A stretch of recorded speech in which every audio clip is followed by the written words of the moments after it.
What's good, Cowboy Crazies, and welcome to episode 8 of How About Them Podboys. An absolute tough game to jump into and talk about from Sunday Night Football. Flat out, let's call it what it is. What is a tie? Why are we giving out ties in the National Football League? Your favorite co-hosts are going to dive into that, talk everything that's Cowboys football, talk about what a crazy game it was, first and foremost, and just kind of my expectation of the game overall did not match what actually happened for the game. So thought I saw a lot of positives, some negatives, obviously a lot of things to clean up, especially on the defensive side of the football. But want to bring in our co-host right away and just kind of get your initial thoughts on a wild night on Sunday Night Football. Yeah, just another stellar performance from the defense, am I right? Yeah, that's the best thing. We look like the best team out there every week. Saw a stat today that says we got the most yards on offense and the most, I think, yards let up on defense. I don't know. There's so many question marks and spots we need to fill on defense, but we can get into that later. Initially, my initial thoughts are just, man, what are we doing with Dak's career? Wasting it away. I really have never taken this guy for granted since 2016. He just continues to show that he's a top 3 QB in the league. And the way he played, he controlled the game. That last drive, that drive where, and years ago as a kid, I dreaded because I knew it was going to end in a game losing interception. So just seeing that drive flawlessly, the heart wasn't even pumping that much on that last drive because I knew he was going to get it done. Um, and then shout out Pickens, man. What a breakout game for him. Really took over the wide receiver one role with CD being out. And then just Javonte pounding the rock, doing what he does best. And just guys coming up when we need them, like Flournoy, Ryan coming up big with a couple catches just to move the chains, or Tolbert keeping his feet in on that deep bomb by Dak. It's just everyone played their part last night, and except for the defense. Defense, no excuses there. We are the worst defense in the league. Yeah, it's crazy. Absolute, you hit the nail on the head of just talking about Dak Prescott wasting his career. Like, we're 10 seasons in now, and we haven't supported him more than maybe 2 or 3 seasons with a consistent defense. But what are we doing? Like, we're just going to continue to trot out the same guys week after week in the secondary and think something's going to change, because it's baffling to me that I thought our scheme and game plan was a little different, at least. Like, we made some changes, right? We were talking about that. We sat Diggs to start the game. We had Bland back, right? And I thought to start, we're like, okay, it's going to look a little better. Well, no, it takes 2 plays into the game, and we have 2 receivers, not one, 2 receivers beat our corners deep. Wide open. Wide open. So I'm like, well, Oh my nothing's gosh. changed on our back end.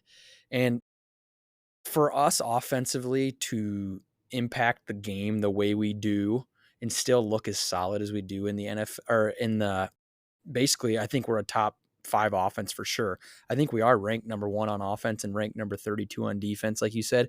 But to still have the impact on offense when we know consistently the other team can score in a minute or less is what shows that we're actually not that far away from being a good team. If we could just be the number 20 ranked defense, I'm not asking to be the top 10 ranked defense. Just give us something that's average out there on that side of the football.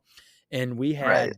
a million chances to snag that game last night, get back to 2-2 after a bad performance against Chicago. I would have been feeling amazing to come out of that game with a win on a huge night that had all the theatrics and all the storylines behind it, and we controlled it on offense. Like, we did our part. Yeah, there's you if you put up 40 games and 40 points in the National Football League, nine times out of 10 you're winning that game. Like, our defense is just killing us, and this could be the reason this game right here, one that we don't drop, but we technically drop because it's not in the W column. It could be a reason we're not getting in the playoffs this year. Right, and that's going to absolutely kill me because we're going to have to fight for a wild card seed. Like, nobody's passing Philadelphia in our division. Hell, I don't think anybody's passing Philadelphia for the number 1 seed. That team is a juggernaut team. Like we talked about last week with Baker Mayfield, I was hoping he was going to take them down. He played a pretty dang good game, and it still wasn't enough. But back to us is just like, this tie is something we're going to look back on and be like, we had not 1, not 2, but just 3, 4, 5 chances to put that game away, and our defense consistently let us down, and that's just what hurts. Like, all we needed was 1 stop. With 43 seconds left in the fourth quarter, we had just taken the lead, and I was like, yeah, I feel pretty good. I think this is going to be the one time we get a stop. And no. Yeah, it's the constant letdown of having hope, but knowing our defense can't get it done for us. So Eberflus, he's got to go. We need to make some additions. I saw Tariq Woolen's on the block for Seattle. Why not go get a Pro Bowl corner for us, right? Why not go get a piece or two? It's going to absolutely help when we get Overshown back. I mean, that's going to be huge. But then Malik Hooker goes down at safety. Go get a safety. Go get a vet. Go get someone that wants to play. I mean, I just don't understand. There's nothing that on defensively that I liked. We No. forced 1 turnover, right? Great. And that really helped us boost us that second quarter to take the lead on a half, and all momentum was going our side, but there was not a glimpse of a good showing on defense. And I'm tired of seeing Jack Sanborn out there playing football for the Dallas Cowboys. The guy is so slow, has His no angles. run stop instincts, has terrible angles. He just is not a good linebacker, and yet we start him. And guy plays Mm-hmm. 80% of the snaps. So I don't know. Well, and also breaking it down even further on defense, like, if it's 3rd and 20, we're guaranteed to give up 15 plus. It's like we just sit there and be like, we'll tackle them. But we haven't consistently proven that our linebackers can chase anybody down. Our corners are just completely lost in our scheme. And I know we tried to play a little more man than we've played in the last couple weeks, but that didn't work either. So, I mean, just all together, we're lost on the defensive side of the ball. And like like our main point of this whole discussion so far is it's just wasting a great year from a great quarterback in Dak Prescott. Like, looking at his stats, he was on top of his game, right? He was high completion percentage. He was tearing apart a defense that's supposed to be a top tier defense in the league, right? And their Right, defensive right. line gets all these notions of, oh, they're right after the quarterback immediately, right? That's hard to, get comfortable in the pocket and pick them apart. And Dak picked them apart like an MVP. I mean, I truly thought last night, we've been boosting him up and talking about how he's a top tier quarterback. Well, he showed last night that he can put up numbers against anybody, right? He's down CeeDee Lamb. George Pickens now takes over the number 1 role. He makes George Pickens look like he's going to make, the Pro Bowl this season and he could be any team's number 1 receiver. And that's the same George Pickens that, his last couple of years in his career for the Steelers, they were wondering, oh, is he a locker room cancer? Well, it looked like he was having a Right. hell of a time playing for us, right? I would take that guy any day of the week. I Right. like him. And that's I not like. No, go ahead. that that's not a shot at Pickens at all. It's getting him into the right system where he can play freely and really make the stunning catches that he does week to week with that sideline catch that really put us in position to score 6. So I mean, it's no hate. It's no hate. We love Pickens. I want to re-sign him after this year. I want to extend him. I love the energy he brings, the fire he brings after he makes a great catch. So I mean, and Dak having a real quarterback now people really see who George Pickens is. He's a wide receiver. He's a wide receiver 1. Yeah, no, George Pickens was phenomenal, off the charts, topping over 150 receiving yards on the night. And Ferguson came up with some big catches throughout the game. He's just kind of that security blanket we've talked about for Dak Prescott. Javonte Williams had a good night on the ground for us in crucial moments to continue to, move the chains, give us a second chance in the drives, and can just continue to sustain drives. And I felt like as a whole, there's not really one piece. Yes, we're missing CeeDee Lamb, and when we get him back, that's going to make this juggernaut of an offense even better. but we're not missing anything on offense right now. Like we don't need to make changes on that side of the football. It's just unfortunately you can't continue to be giving up 30 plus, 40 plus in this instance and expect to win games. Like you just can't expect your offense to score 40 plus to win a game. It's not reasonable. So like we're saying is just give us average. I don't want top 10 defense. I don't even need top 10. Give me 20th. And then I'd like to work it up into the top 15. But if I truly think we have a top 20 defense, we would be contending for the NFC East title because we saw how we played even against Philly in that first opening night. But I know we'd make the playoffs, and then you make the playoffs, you give yourself a chance. So it's just a little discouraging to now see we're 4 games in and the defense has not improved at all in any aspect of the game. As a whole, I just think we're going to continue to go this way until, like you said, we make changes. Yeah. And mind you, also, we did this with 2 starting O linemen out, CD Lamb out, uh, an all pro linebacker in my eyes that's on the rise, and just a juggernaut of a secondary. So it's like when the pieces come together and we start firing in all cylinders, you want to be playing your best ball at the end of the year, but you got to set yourself up to be good enough to be able to play that ball in November and December, all the way up to January. And then, the goal is to get to February. So, I mean, I'm just so discouraged by the defense, and I need some sort of change, some sense of shift in the defense that really lets us fans know that, hey, like, we can compete and we're gonna hold our own. And I think the change we need to see is, like you said, I think it's run its course, right? We're a month into the season. You have to get rid of Eberflus and just say, hey, cut ties. It didn't work out. We're going to go our separate direction. And then the second move I need to see made is just go out and give people a chance. Go get seasons vets. I know they're on the tail end of their career, but run them for 1 year. Just sign them for the remainder of this season. If you really like someone, sure, maybe give them a 2-year option. But if we don't make a change, then we're almost telling our fan base, and the Cowboy crazies that are out there, that we're just wasting a season. And we can no longer continue to waste seasons where Dak Prescott's playing at this high of a level. Because if we just throw away a season, that's basically telling him, hey, we don't care about your future with this franchise. And it's almost telling him that it's run its course with the Dallas Cowboys. And we cannot afford that because he's playing at such an elite level. To me, this is the best he's played in his career. He's done it now for 4 games where he's looked solid. And that's with having to get right back on the field. You know what I mean? When the defense is giving up a touchdown 10 seconds after you just went through sustained a great drive to give us a chance to win the game. So those are the 2 main changes I think we need to see now at this point, because like I said, we were a month in, this is who we are on the defense side of the football.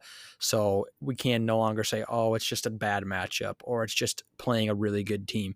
Nope. Everybody's lighting us up and we're making every quarterback look like, it's the best day in the office for them. So those are the 2 changes I want to see. All right.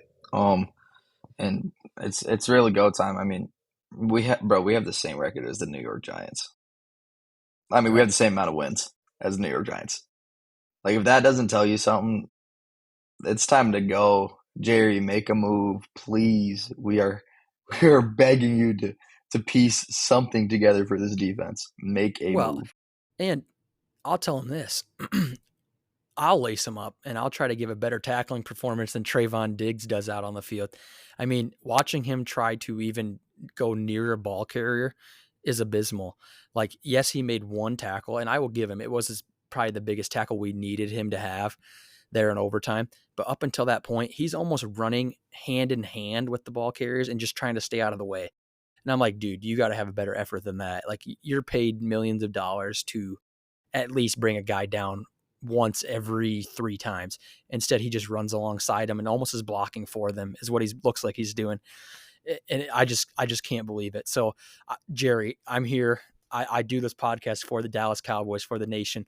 I'll lace him up. Hey, I'll throw he'll my do this body shit on the for line. free too. I will. I'll do it for free just to get my name and my face out there. I don't care. Just put me on the field. I'll give my effort. I might break bones every single snap, but that's okay because I'm putting my life on the line for the Dallas Cowboys to succeed. I just want us to succeed. That's all I want, right? I don't Oh want to. I don't want gosh. to live another year not watching us win games and be capable of what we're capable of doing. So, um, I love our initial thoughts on the game. Let's go over obviously the big one, right? Huge storyline going into the game. Micah Parsons returned to Dallas. It started off in the week. Jerry Jones kind of came out and he kind of stirred the pot a little bit. You know, I'm sure you saw the comments. Social media was going all over it, talking about how, you know, we had Micah, right? And Jerry Jones in a roundabout way said, well, even having him didn't lead to us getting the wins we needed to get. So, kind of your thoughts on obviously him stirring the pot, and then let's get into Micah's performance on the night and what we thought. Yeah, no. And Jerry's one stubborn man, but he doubled and tripled down on everything he said. I mean, he didn't.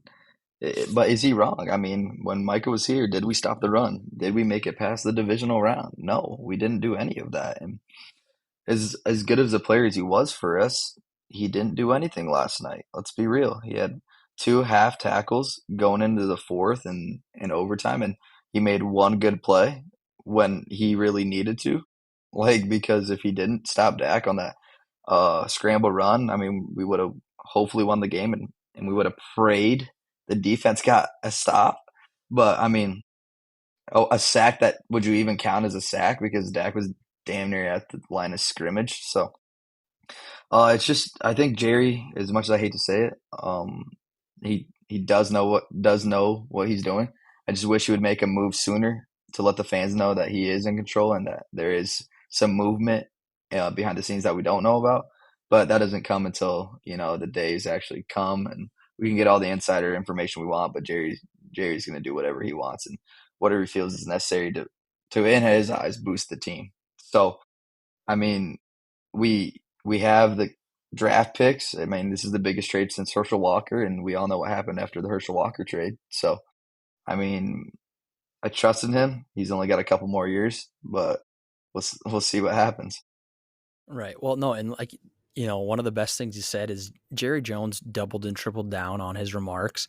And the only winner really last night, I know there was no true winner on the teams and both teams tied and both franchises are leaving. You know, a little upset about what could have happened and felt like they left some points on the board or chances on the board to win the game. But if you're Micah Parsons, you cannot leave that game last night feeling good at all. Like you played poorly. Yes, he had the sack, but he brought Dak down at the line of scrimmage. It was recorded as a 0-yard loss sack. But I think they did that to kind of fit the narrative, you know, give him that one and say, Right. oh yeah, Exactly. Micah picks up a sack in his return. Yes, he kept him out of the end zone. I get that. But on that play, if you really break it down, there's two linebackers crashing down. I don't know if Dak gets in. I'd like to say he does because he's, you know, a dog and he put his head down and run through anybody to get in the end zone. But Micah Parsons, we got rid of him for that reason, right? We had success running the football at Micah all night last night. Started with Javonte Williams. Miles Sanders had a few cracks at it before he went out with an injury. But Jerry said that, right? You can run the ball at him. You can scheme at Micah Parsons. You can dictate a game plan at going at him in the running game, and that slows him down in the passing game. And I felt like we put ourselves in a good spot as a franchise to show our fans why we made that move. Because if you have Micah Parsons last night on our side, not a lot changes. I mean, it really doesn't. We saw what Green Bay's done to us in the past. They put up 40 some points in that divisional round playoff game at our place.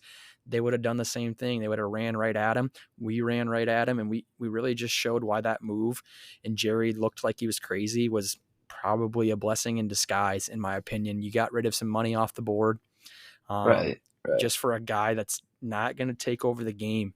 So I wasn't really that shocked by the lack of performance, you could say, in Micah Parsons, because I've seen that one too many times. Unfortunately, we've gone to big games in the postseason, big games you need to win in the regular season. Sometimes he is hit or miss, So I'm just glad as a Cowboys fan today we can relax, right? We can exhale a little bit. That was the big thing. I just didn't want him to come out and have like a 3-sack performance and just completely annihilate the offensive Right, line. So right. I feel a little better about where we're at today than I think Green Bay and Micah Parsons can feel at today. No, and I agree 100%. I feel like it was just a typical Micah Parsons game, though. I mean, he was he was in the game, right? Causing maybe a couple pressures, gets hurt, right? Has to go to the tent, comes back. It's just a typical Micah game. I mean, he's had games where he's really changed the game, and he didn't yesterday. And let's be real, he wasn't a factor. He wasn't a key player to the game. He did nothing. He did nothing to contribute to a tie. Yeah, I mean, Enough said in about the it, long really. run, right? In the long run, and we're over it. I mean, he's quite honestly, he wanted to be a Cowboy for life, and I think everyone knows that. You go down, it's what every time he gets talked about, who is he referring to? The Cowboys, Jerry Jones, Cowboys, Cowboys, Cowboys, Cowboys, Cowboys. Dak's over it. Like, yeah, you were on our team, but I mean that showed last night. If he had any fear of Micah Parsons, he wouldn't have put 40 points up on their defense. And he did exactly that, and he was cool, calm, collected, no turnovers, 300 plus yards, a rushing, passing TDs. Like, he played lights out, and I just love the mentality from Dak there. Absolutely. And, another shout out I'd like to give is, I mean, having our backup linemen in there, they held their own against Micah Parsons and this pass rush. I mean, my expectation going into the game was that we were going to get eaten alive on the offensive line just because we were inexperienced, right? Having guys step up and probably, quote unquote, or on the paper, the worst matchup we've had to this point against a superior defense. Right, The Eagles on opening night could be one too, but those are the best two nights we've had as a team, right? So I think we're playing up against competition that we maybe shouldn't be, and then unfortunately we've played down against a couple bad teams. So I don't really know what to expect, but my final thoughts on the game is we did what we needed to do to get out of there with a win. Unfortunately, we fall short and get a tie, but we feel better today than Green Bay does, especially with the Micah Parsons trade. So, uh, looking forward to our next game and in our chance here to go on a little bit of a high. Right, we play the New York Jets next, and we actually travel to New York for the Jets game, I believe. You have to double check me on that one, but yep, I moving. got you. I got the schedule pulled up right here. Actually, just I mean, going into October 19th, we could be sitting at 3-2-1. We got the Jets away, Panthers away, and then we'll get the Commanders at home October 19th. So I mean, we got the Commanders. So excuse me, we go Jets, Panthers, Commanders, Broncos, Cardinals, Raiders. Get the Eagles again, Chiefs, Lions, Vikings, Chargers, Commanders, Giants. So there's a chance to go on a little run here and get some momentum. With 2, 4, 6, 8, 10, 12, 13 games left. If we get 8 of them, how do you think? How do you think we're sitting division wise? I love it. I mean, you just have to give yourself a chance, and that starts with this first 3 games that we're looking at. And the Jets game is an absolute must win, right? They could also still be coming in winless to the season at that point. And the bad part is we can't really say much more. We have 1 win. So like that's a game that you have to absolutely get done. The scary part for that game for me, just to touch base on these games coming up, is Justin Fields a little bit with his scrambling ability. We saw Jalen Right, Hurts take over on opening night against us, and we had a lack of a quarterback spy.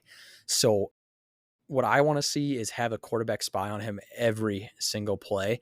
But here's the bad part, right? We talked about how poor our linebacking core has been playing. Who do you quarterback spy on him? Because if they're not fast enough and going to take an angle, we can't leave them on an island and expect them to break down and tackle him in the open field. We're just going to be asking for, a bad situation to unfold and him to continue to move the chains and give the Jets a chance to stick around in a game that they really shouldn't compete with us in. So that's kind of my key to the game is we have to have a quarterback spy on Fields. And then I think offensively, if we just play how we've been playing, we'll have no problem moving the ball against them. And I'd like to see Sauce Gardner get burnt over the top a couple times with George Pickens. So that's kind of the matchup I'm looking for on offense. Yeah, I think you got a great sense of what the Jets bring on the table, and that's Fields and his number one target Wilson, and then his scrambling ability. And this is just for some elite ball knowers here. CJ Goodwin at the QB spot. If you're a Cowboys fan and you don't know who CJ Goodwin is, you're not a real Cowboys fan. So I mean, I could see that being a play for him. He could definitely have a bigger load in practice this week, and hopefully put into a scheme that is actually run and perfected. That hopefully defensively we have put something together for this New York Jets offense that is nothing more but average, right? I mean, we can all agree on that. And then offensively, I mean, it's our guy. It's got to be Dak showing up, going to work every day, and getting it done. So, um, I mean, this is one you have to go get. There's no excuses. Um, there's no what ifs, right? It's go get a win in New York and come back home. No, 100%. And that'll set us up for success. We got to go get the first one, right? Before we put a winning streak together and get 2 or 3 down the Mhm. line. So, like to see us build confidence, especially on the defensive side of the ball. This is the time we have to make those changes we talked about. This is the time to go get it. This is the time to put us, back on the map as an average defense team that can help our offense continue the success they're having. So, heck of a week. Unfortunately, Sunday Night Football was resulted in a tie. Last thing I want to jump in, I kind of forgot to say this earlier in this segment, and then we'll talk around the NFL from this past week. Uh, why doesn't the NFL adopt the college football rules for overtime?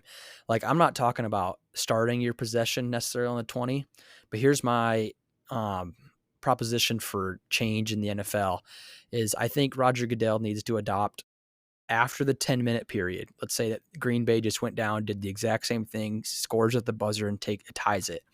Then I think that why can't we go to alternate possessions at the 20 or the 10? I don't care where you start it, but just do alternate possessions, and then whoever doesn't score wins, right? I mean, So both you kind teams. of want to adapt to like that college look almost, Yeah, a college look with it, but I think you still are started out the same way, right? A 10-minute period flew by. Like that was the fastest 10 minutes of the entire game. right? Right. But it just seemed like it went so quick that we touched it once, they touched it once, that was it. I mean, Game's over. so what I want to see is like let them play the 10 minutes out, okay? Because if you're both good enough, you both score, well, you're back to tied. But then if it runs out, why not adopt? Because it's not going to take that much longer. Start it at the 15, the 10, and both teams get to touch the ball. If it goes to a second overtime, like college does, you have to go for 2. You're going to find a winner.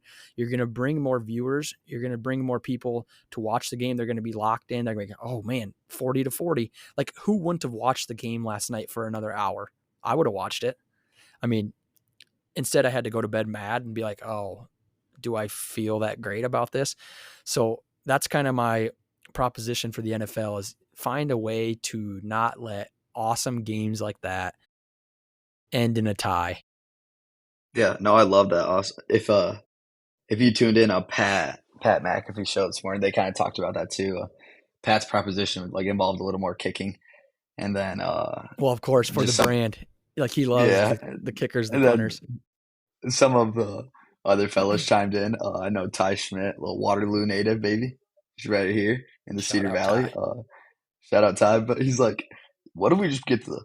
Because someone I think it was I don't know who it was, but they said hey, what if we just put someone at 2 fastest guys, make a tunnel, just race. And then Ty goes, or we get the 2 largest guys, get them across the field, baby, 100 yards, fastest wins the game. So I thought that was pretty funny. Dude, and then you know what's funny about that? I know we're laughing and joking about it. It never happened, but we have Cavante Turpin. We're probably winning that Yeah, race. exactly. And they brought that up. They said the Turpin right there, baby. So I mean, I would love that because I feel like Turpin does to anybody. Like and another one that came into my head, like this is just imaginary land, but imagine it's Turpin versus Worthy for Ooh, like a Super Bowl. Like just a Super Bowl, like that would be insane. All it comes down to a race, like Super Bowl, that'd be Super wild. Bowl, Super Bowl on the line, and the Lombardi Trophy is in the end zone. First one to dive and go get it, and gets to bring it home. No, that'd be That'd be sick. crazy. That would be sick. So, no, that was kind of our segment on the Dallas Cowboys. We're gonna, you know, switch strides here and go to our second segment. Um, but another great week in Week 4 around the NFL. A lot of high quality matchups. The first one I'm going to kind of talk about was actually the early game, for some of those early risers. Maybe some people didn't even catch it early in the morning. The first Oh, NFL, the that first Vikings NFL game Steelers. to be played in Dublin. The first regular season NFL game to be played in Dublin, between the Pittsburgh Steelers, who are now 3-1. That's kind of a team that I talked about when they made that move for Aaron Rodgers for his last year, in his career. And he's kind of putting them back on the map, right? He's giving them a chance to go out and make that next step. They have a quarterback finally with all their weapons they've had over the last several years. They surrounded him with great weapons on the defensive side of the football. They brought in some vets on that side of the ball that have played, that know the scheme and just flat out play hard, right? Like when you bring in a guy like Jalen Ramsey, he has an impact on the game, right? I loved, I'm going to point out my favorite play of that game from Jalen Ramsey. He's taking a ball back for a defensive score, and he fakes the hammy pull and then hits the gritty in front of Dublin, and the crowd's just going nuts. Yeah, Um, nah, he's a great defensive player, and he's made plays, game-winning plays for them each week. I think I've seen like the Jets game-winning tackle that loosens the ball, and then that touchdown. Like he's a great impact player. 100%. And that was an awesome game to start the NFL Sunday. Any games that caught your eye from this past week in Week 4? Obviously, a lot of good ones just all around the NFL. Maybe some surprises even. I mean, there was a few teams that came in as heavy Yeah, underdogs. Some teams battling with hurt, key injuries that kind of dictated some of the games. But what'd you see and what'd you like from this past week? no, there's so many games, man. I mean, like I can start it off with the Chiefs. Like, are the Chiefs back? I mean, they absolutely controlled that game against the Ravens and really looked like the dynasty that we've been seeing the past years. That was a great one. I can kind of touch base on the Rams too. Um, does this mean the Colts aren't really a team that we should look out for anymore? Or is it just the Rams, came prepared, had a great game plan, and really took care of them? So, I mean, there's a lot of stuff. And then I got to throw out the team that's on a winning streak now with a blocked field goal. Shout out the Bears. Just absolutely a game that never has gone their way in the past, right? A game that's always a Chicago Bears heartbreak loss. They get it done. Yeah, no, and I'm going to go back to those 3 games. I love every single one you brought up, and I do think it's the turning of the tide back in their favor for the Chiefs, and it's another game where the Ravens have not stepped up to their full potential and beaten teams that they're going to have to get through in the postseason, right? We saw them have an absolute collapse in Week 1 against the Buffalo Bills, right? And that was at Buffalo. So then you kind of give them a pass a little bit. You're like, okay, opening game for them. Um, Unfortunately, fall short in a game. Excuse me, in a game that they absolutely should have won. But now they go to Kansas City, and Patrick Mahomes puts up 100 on him. I mean, it felt like he could score at will. He threw for 270 yards and 4 touchdowns. Got Worthy back, right? And he looked awesome, looked phenomenal. Right back into his full stride, 5 receptions for 83 yards. But it's not a good look for Lamar Jackson and the Baltimore Ravens, especially when I know it came out with a hamstring injury. Got a buddy Right. that's a big time Ravens fan, but to me, it looked like he just took himself out of the game and was like, "I want no part of this beatdown anymore. We're not coming back. I'm going to rest the rest of Keep this one out." keep going. Yeah, keep No, going. he did. I actually lost a little respect for the former MVP. He was sitting on the sideline after throwing his helmet. Don't forget, he comes off, throws his helmet, uh, and then just rests for the rest of the game. Says, you know what? I don't want to play Kansas City. I've seen this story too many times. They're better than we are. We're not beating them. So I'm going to take myself completely out of the game. So terrible look for the Ravens. Chiefs, I do think, are back. They're going to continue to catch stride. They got Worthy back, right? And they're going to get Rashee Rice back in a few weeks after his suspension. So he's only got, I believe, 2 more games that he's got to sit out. They're only going to get better. Patrick Mahomes is going to be Patrick Mahomes. You have him under center. You have a chance to win. So I like that take on that one. Jump into your second one, Rams and Colts. Matthew Stafford looked awesome again. He looked like an MVP candidate, even though he's super old. Threw for 375 yards, 3 touchdowns. Man, Puka Nacua is a beast. Like, he is an absolute dog. He is. You're right. Like, dude had 13 receptions. He's gone over double-digit receptions multiple times this season. Had 170 yards and a touchdown. He's that blanket option for Matthew Stafford. He goes to him anytime he needs a first down. The dude just puts his head down and goes and gets it. And then to add Devontae Adams, who's probably now your second receiver at his age. And Yeah, absolutely right. He's got to be the wide receiver on that team. But I mean, you're going to be able to get him open, right? You're going to be able to hit him when you need him if Nacua has a guy over top or he's getting bracketed. And then Kyron Williams is your running back option. That is a stacked offensive team right there. We didn't even talk about Tutu Atwell, who had an 80-yard touchdown to seal the game. Tyler Higbee as your tight end. So kind of where I'm going with this is, the Colts got beat by 7, but to compete at LA, I don't think the Colts are bad. No. So I think they're going to continue to hold their own. I think they're going to be a horse in that division, right? It's going to be between kind of them and Jacksonville. Kind of see who comes out of there strong. Jacksonville got themselves a 3-1 big road win at San Francisco. So that was another one, we didn't really talk about, but I thought great games all the way around the NFL. Some surprising teams. A lot of teams are starting to rack up the wins. So for us Cowboys, I know some we were talking about in the AFC, all those teams in the AFC except for Rams, obviously, and we just can't fall too far behind the 8 ball. Can't continue to lose games and think we're going to come back in the later seasons. So tremendous week in the NFL. Loved about everything I saw. Some surprises. Just looking forward to, looking ahead to week 5. So anything you want to add just last before we stop with the NFL week 4? Yeah. We can hit. Co hit a lay last night. I'll have to throw that on the screen, but just want to throw a poll for the fans, for the viewers. Who's got it worse right now? Would you say the Ravens flock at 1-3 or Cowboys Nation at 1-2-1?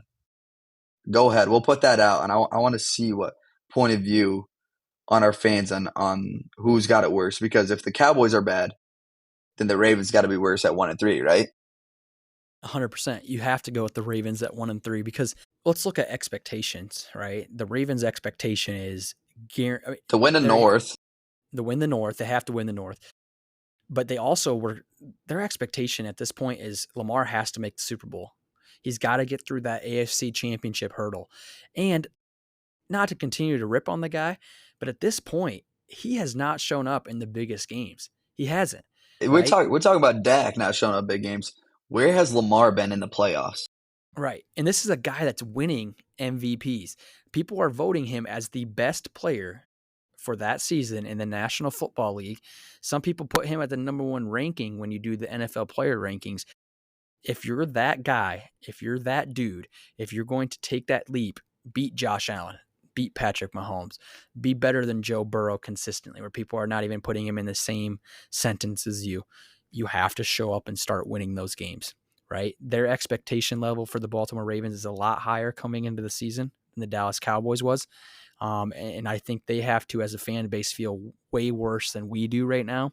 And you know how we feel about it, right? We talked about it. We don't feel great. So that's telling me that they're, another tier lower than us right now. So I love that poll. Please go to that poll, vote on that poll. We'd like to see your input and views on it.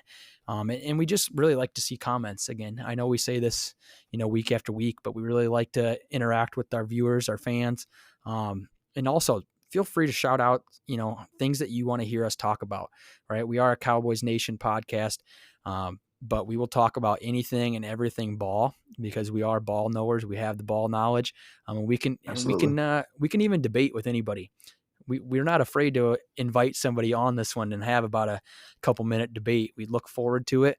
But no, you're going to be going home crying. So love the ideas. Please reach out and just comment on let me anything and everything. let me end it on a high note. Co did hit a parlay last night. Even though the game did end up in a tie, he hit a $20 to win 368. So we've got 1, 2, 3, 4, 5, 6 legs on this banger. Love it. This guy has been on a heater, right? Don't forget this. Gotta love it. Don't forget the famous hashtag Co knows, hashtag Co for the community. That's 3 weeks in a row that the How About Them Podboys host Co has been on a banger. He's just giving out free money. He's just giving out free money for the community. He is. He's truly for you guys as viewers and listeners. And that's, what we can do for you. We can provide opportunities to take a leap, make some money, and do whatever the heck gain some financial freedom, huh? Yeah. Do whatever you want with it. Just pocket change for you. There you go. No, I absolutely love it. So that's what we have for you. That wraps up our episode number 8. This episode's called A Tie.